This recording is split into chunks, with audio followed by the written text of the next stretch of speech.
Well, good morning. It is a rainy and cold Monday morning up here by Barron's, Alberta, and currently I am headed farther north towards Carmen Gate to see if I can find much for hail damage from Saturday's storm.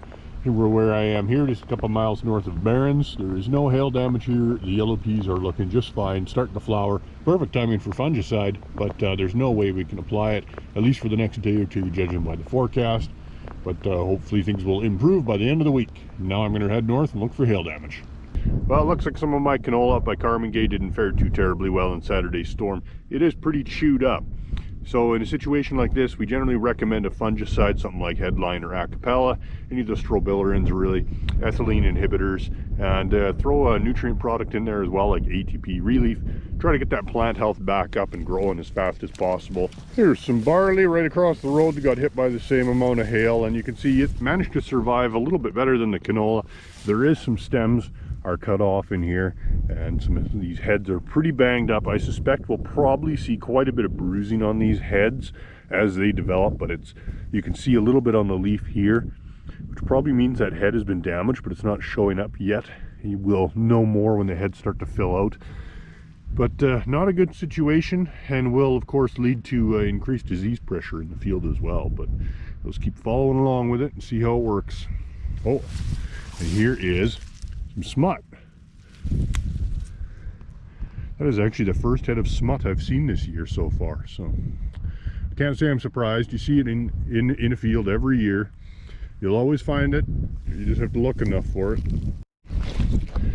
Well, here's a poor field of canola that got absolutely just plowed into the ground. Fortunately, this canola was still small enough that it hadn't really started flowering yet, so we won't have, you know, too much for staging concerns. But this one in particular is beat up pretty bad, so this is going to take some time to recover for sure. So as I move to the east of Carmen Gate, you can see this field here, this cereal field, is just absolutely shredded. It's going to have a pretty hard time recovering from this. I think this would be pretty much written off as 100% loss by a hail adjuster. It's early enough it might regrow, but it's definitely going to be a late crop. Oh, here's one of my wheat fields today up by Barron's, and as you can see, the heads are starting to emerge, so we're coming out of the boot stage into head emergence. So pretty much right now we're just coming into that fungicide timing. So generally you want to be, you know, 75% head that's emerged up to about 50% flowered, and we're still a ways away from flowering, but we are definitely at 75% head emergence in here. So if it wasn't for the weather, this would be a pretty good timing. But here on the headlands of this wheat field, you can really see these little grasshoppers. I mean, it's wet and it's cold, and these guys are still running around in here. So it's definitely very high pressure here on the edge of this field. So something like Coragen or Volium that's going to have a more lasting carryover is going to be much better than a product like Matador or Silencer that might kill what's out now, but you're going to be victim to another flush.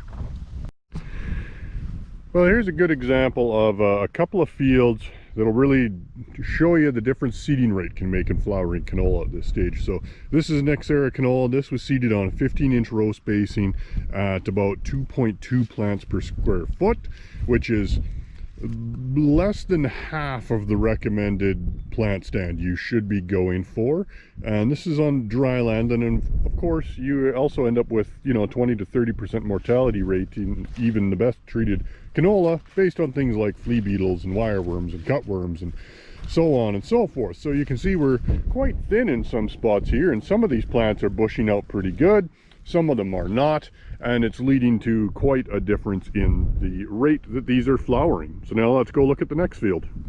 All right, and for comparison, here's the second field. This is Pioneer 45 M35, which is a different hybrid, but it was seeded within a day or so, and this was seeded with a conventional air drill at 10-inch row spacing at, I believe it was about 4.5 pounds to the acre. And you can see the difference in the plant stand is pretty crazy.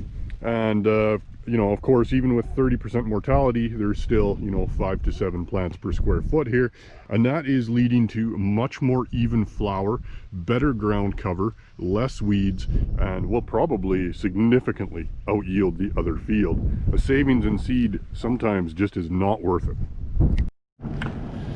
Well, for some of these dryland fields that have had lots of moisture and the yield potential is really good, this year I recommend trying New Farm's Quash as a fungicide. It should be a really good product. It's got the same active ingredient as Karamba, and very reasonably priced as well. So for those dryland fields, this is going to be a really good option, and even for the irrigation, it'll work just fine. Here's some hailed barley by Nobleford. Over 4 inches of rain here over the last few days. You can see it's lodged really good, and a lot of these smaller, younger plants have been severely hurt by the hail. This one here has been stripped out of the boot and basically totally destroyed. Lots of broken stems. Lots of these heads are cracked, broken off. So this will probably look pretty ugly in a few days as it starts to turn color, but definitely need to get a hail adjuster involved with this field. Kind of starting to feel like I'm checking rice paddies this morning instead of barley. But when you see water like this standing in the fields, you're going to have a bit of yield loss. Wheat and barley, within about 24 hours, you'll see some yield loss and some stress. If this water doesn't leave within a few days, you can have pretty much dead patches forming in the fields. So not a great situation, but the frogs are sure loving it. Well, there's a few acres of corn underwater this morning after 5 inches of rain, and yeah, if that doesn't clear up in about 24 hours, that patch will pretty much be a complete loss. Corn does not like to be drowned very much. And you can see there probably was a little bit of light hail here. The corn does look a little, you know, she's leaning with the wind and she's a little bit beaten up. But overall, not as bad as I feared. It'll grow through this pretty quick. Well, here's a very wet and soggy malt barley field out by Colehurst, and it is otherwise looking not too bad, but substantial acres have sitting water in them. We're in the boot stage here. There's some awns starting to emerge, but we sure have a pile of disease in here. This is all net blotch underneath here.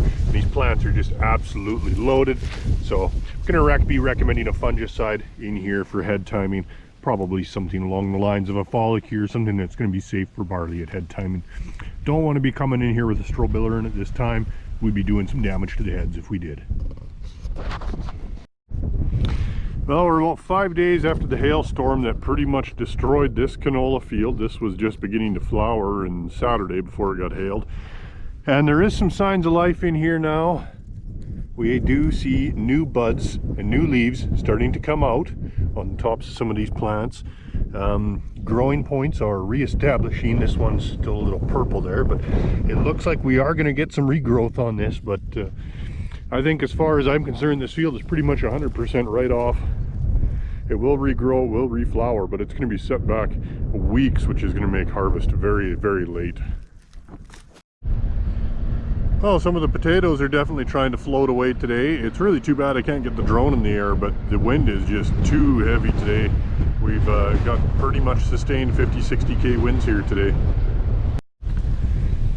Well, in this area here closer to Fort Macleod, there was over 7.5 inches of rain, so we have some really severe puddling in these fields. And if this keeps up, I'm going to have to start using the GoPro's underwater feature to look for leaf disease. I'm doing the fungicide timing application of my biological stimulant trials down by Magrath. The trials themselves are still looking really good. Can't really see any visual difference until you dig plants up and really compare them, and even then that's highly subjective.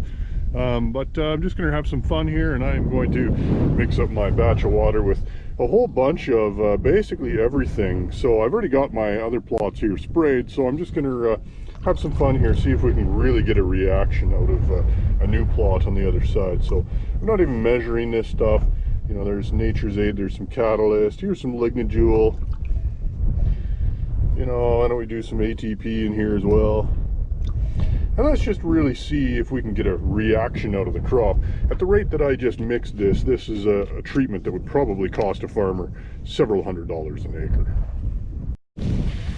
Well, the durum down by Magrath is looking wonderful. There wasn't nearly as much rain down here this week as there was elsewhere in my territory. There was only about 2 inches of rain down here this week, so crops here are looking pretty good. They're not floating away yet. There is the odd water spot in the field here and there, but not too bad. Well, the peas down here by Magrath are looking absolutely fantastic. They're knee height now and they're just starting to flower. So we're going to be coming in here with a fungicide here pretty soon. I mean, there's not a whole lot in here for leaf disease yet, but with crop this lush and moisture like this, it's only a matter of time before we do get something. So we're going to protect it now and keep it safe for a few weeks. We're going to hit this with a lattice.